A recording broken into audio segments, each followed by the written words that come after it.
So, ito naman, in these forms, 6 pages siya, guys. This is the offer of, makita ba siya? This is the offer of employment. So, ano siya ang job offer.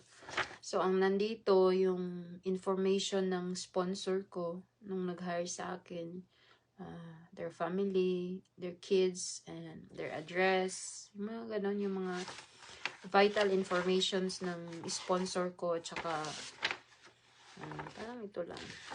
And then, list of duties and responsibilities na, as an employee, yung mga ganun. Job title, tira. So, yung job title, diri, nakalabutang dyan, diri, guys, is, yan, babasa ba, that is, nanny. Yep.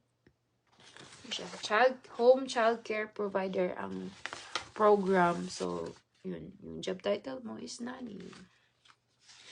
And then, yung information ng room mo, yung ganun, yung mga ganun. Yung daratnan mong trabaho, daratnan mong room and board, yung mga, diba, yung design ng bahay, yung mga ganun, sukat ng bahay, address ng bahay, yung sahod mo, yun, nandito nakalagay lahat. So, yun. Date sign, and yun, yung parang agreement, job offer. So, nandito lahat siya.